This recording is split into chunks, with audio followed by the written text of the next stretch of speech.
તારીખના રાત્રે 11:11 જે રમેશભાઈ દાબડા સુરેશભાઈ ખાંડેજા હરેશભાઈ ખાંડેજા ઉપર અચાનક દિવસે હુમલો કરવામાં આવ્યો પહેલાં તો હુમલો પણ કરવામાં આવ્યો. હાલ રમેશભાઈ સ્ટડી હોસ્પિટલમાં સારવાર માટે છે. હુમલો થઈ ગયો છે તો આટલી બધી એને ગંભીર ઇજાઓ છે. તમે વિડીયો પણ એક વાયરલ થયો છે રમેશભાઈનો, તમે જોઈ શકો છો કે એની કેટલી ઇજા છે, કેટલી જીવ માનવર બચેલા છે. છતાં તે લોકો ઉપર 307 જેવી ભારે કલમ એ ગંભીર ગુનામાં આવે એ ભારે કલમ લગાવી અને એફઆર કરવામાં આવી. તો અમારી માંગ છે કે આ કલમ રદ કરવામાં આવે અને આજ જો સમાજમાં જે આગેવાન થતા હોય, કોઈ પણ કાર્ય કરતા હોય અને એના ઉપર જો ફરિયાદ દાખલ થઈ જાય તો બધે કોઈ સમાજમાં આગેવાન કેમ થશે, આગળ ક્યારે આવશે?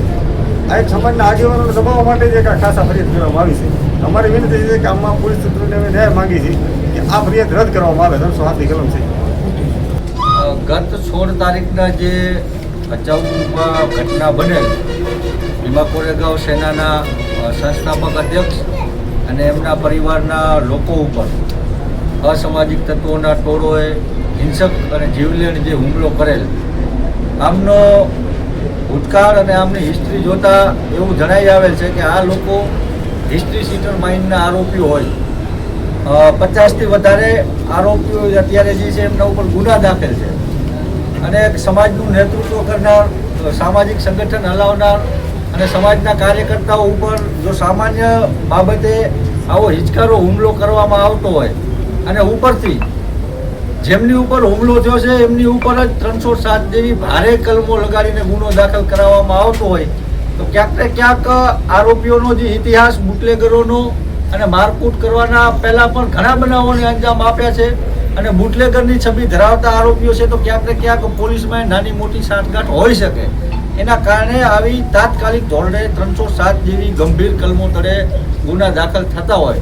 નહીતર જે પીડિત છે, જે ભોગ બનનાર છે, એ હોસ્પિટલમાં એડમિટ હોય, ઘટના જે જગ્યાએ બની ત્યાં સીસીટીવી કેમેરા છે અને જે મોબાઈલથી ઉતારેલ વિડીયો પણ વાયરલ થઈ રહ્યા છે એમાં સ્પષ્ટ દેખાઈ રહ્યું છે કે અંધાધૂંધ પથ્થરમારો આ લોકો કરી રહ્યા છે. એમાં ક્યાંક ને ક્યાંક એમાં અંદરો અંદર એમને પણ ઈજાઓ થઈ હશે, પરંતુ જેમને ઉપર હુમલો કરવામાં આવ્યો એ સુરેશભાઈ ને એમનો પરિવાર. સુરેશભાઈ પોતાના કામ અર્થે ત્યાં એમની ગોડાઉને ગયેલ હતા. જો કોઈ અગાઉથી ષડયંત્ર કરીને ગયેલા હોત તો આમની પાસે પણ હથિયારો હોત, આમની પાસે પણ પૂર્વ તૈયારી હોત. પરંતુ આપણે વિડીયોમાં જોયું કે સુરેશભાઈ તથા એમના ભાઈ એડવોકેટ હરેશભાઈની બંને ગાડીઓ ભૂંડી રીતે તોડી પાડેલ. એ પ્રમાણે જે આ આરોપીઓ આ ઘટનાને અંજામ આપ્યો છે એમનો ઈરાદો એવો સ્પષ્ટ હતો કે આમને જાનથી મારી નાખવામાં આવે. છતાં આવો હુમલો થયા બાદ પણ પોલીસ તંત્ર પીડિતો ઉપર 307 જેવી ગંભીર કલમો નોંધતી તો આખા સમાજે વિચાર કરવાનો અને ચિંતાનો વિષય છે. હાલે ડીવાયએસપી સાહેબને આ જ રજૂઆત લઈને સમગ્ર સમાજના લોકો સામે આરોપી છે એ પણ અનુસૂચિત જાતિ સમાજના જ છે, પરંતુ જે હિસ્ટ્રી સીટર અને સમાજમાં જે દારૂનું દૂષણ ફેલાવે છે એ ક્યારે એનો કોઈ સમાજ હોતો નથી. એટલે અમારે આવા લોકો વિરુદ્ધ બોલવું પડે, કારણ કે જો સમાજના હોત તો સમાજમાં દારૂનું દૂષણ ના ફેલાવતા અને આવા નાના નાના મેટરોમાં આવા હિચકારા હુમલાઓ ન કરતા હોત. એ ડીવાયએસપી સાહેબને પણ એટલી જ રજૂઆત કરી છે કે ખોટી રીતના દાખલ કરાયેલી આવી ગંભીર કલમો તાત્કાલિક ધોરણે આપની તપાસ તેજ કરીને હટાડવામાં આવે અને 50થી વધારે ગુના દાખલ થયા છે આવા હિસ્ટ્રી સીટર આરોપીઓ. મને તો એ સમજાતું નથી કે હજી ગામમાં ખુલ્લેઆમ કેમ ફરી રહ્યા હોય, કારણ કે સરકારના આરોપીઓ વિરુદ્ધ કેટલાય અભિયાન ચાલે છે ને એમાં જો 50 જેવા ગુનાઓ દાખલ હોય ને એ બાકાત રહી જતા હોય તો ક્યાંક ને ક્યાંક આમાં સ્થાનિક પ્રશાસનની સાંઠગાંઠ હોય એવું સ્પષ્ટપણે દેખાય છે. જો આવું ન હોય તો આમના ઉપર ગંભીર રીતે આમના ઉપર એવી ધાક બેસાડતી કાર્યવાહી કરવામાં આવે એવી અપેક્ષા રાખી અને આજે ડીવાયએસપી સાહેબને રજૂઆત કરી છે. ડીવાયએસપી સાહેબશ્રીએ પણ પોઝિટિવ અભિપ્રાય આપી અને જેમ બને એમ વધારે તપાસ પૂર્ણ કરીને સાચી દિશામાં કાર્યવાહી કરવાનું અત્યારે આશ્વાસન આપ્યું છે. જરૂર જણાય તો આ બાબતે આવનારા સમયમાં પણ સુરેશભાઈના પરિવાર સાથે સમાજના તમામ લોકો છે અને બંધારણીય રાહે આવનારા સમયમાં પણ ઉગ્ર આંદોલન કરવાની ફરજ જણાશે. ધન્યવાદ.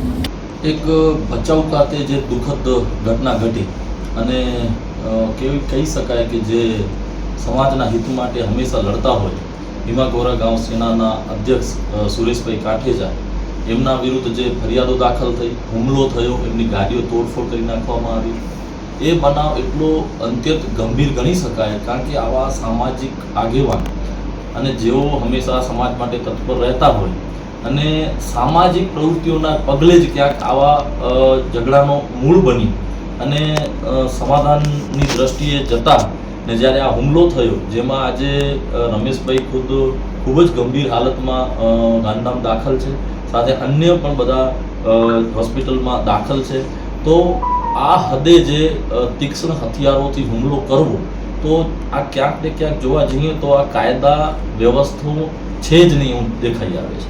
કાયદો વ્યવસ્થાનું આ બહુ ભયંકર રીતે ઉલ્લંઘન થયું છે અને આવા સમાજના હિતના કાર્ય કરતા લોકો ઉપર જો આવા બનાવો થશે તો ક્યારે પણ સાંખી લેવામાં આવશે નહીં. આજે અમે ડીવાયએસપી કચેરીએ સાહેબને મળી અને આ મુદ્દે ચોક્કસ ખૂબ આ પ્રકારની તપાસ થવી જોઈએ કે જેનામાં સત્ય બહાર આવે, કારણ કે 307 બંને પક્ષે થઈ છે, પણ જ્યારે 307 બંને પક્ષે થઈ શકે કે નહીં એ ખૂબ મહત્વનો બનાવ છે. એટલે આજે અમારી એ જ વાત રહી છે અને આનામાં હજુ પણ ક્યાં પણ જે અસામાજિક તત્વો કોઈ બનાવ હવે પણ ન ઉપજાવે એની પણ તકેદારી રાખવાની અમે વાત ચોક્કસપણે જણાવી છે. એટલે આજે સમસ્ત બચાવની સમાજ અને ઠેર ઠેરથી પધારેલા દરેક આગેવાનોને એ જ એક અંદર દુઃખ પણ હતું કે આવો બનાવ જે બન્યો છે તે ગંભીર છે અને આવા અસામાજિક તત્વોને છાવરવા એ ખૂબ જ અઘટિત બાબત કહેવાય. તો આ માટે અમે આજે રજૂઆત કરી છે અને આવનારા સમયમાં પણ આ બનાવમાં ક્યાં પણ સુરેશભાઈ કાંઠેજા કે એમના પરિવાર અથવા એમના આખા સંગઠનને ક્યાં પણ જરૂર હશે તો અમે ચોક્કસ હાજર રહીશું. હેલો મિત્રો, હું છું અમિત ગોસ્વામી, ગુરુ મોબાઈલ એન્ડ ઇલેક્ટ્રોનિક્સમાંથી. આજે હું તમારી સામે લઈને આવ્યો છું આઈફોનના દરેક ફોન તમને લોન ઉપર મળી જશે. સેમસંગના અલ્ટ્રા સિરીઝ પણ તમને લોન ઉપર મળી જશે અને એના સિવાય બ્રાન્ડ કોઈ પણ કંપનીના હશે એનામાં પણ લોન થઈ જશે અને દરેક ફાઇનાન્સ આપણી પાસે ઉપલબ્ધ છે. હું આનંદ ગોસ્વામી, ગુરુ મોબાઈલ એન્ડ ઇલેક્ટ્રોનિક્સ. અમારે ત્યાં તમને પ્રીમિયમ સિરીઝના હેન્ડસેટ, આઈફોનના, સેમસંગ, વનપ્લસ, વિવો, ઓપ્પો દરેક કંપનીના મોબાઈલ તમને લોન પર મળી રહેશે. સારું સિબિલ ધરાવતા લોકો માટે 0 ડાઉન પેમેન્ટ પણ છે અને સાથે સાથે મિત્રો ઇલેક્ટ્રોનિક્સની આઇટમ પણ દરેક 0 ડાઉન પેમેન્ટમાં પણ થઈ જશે.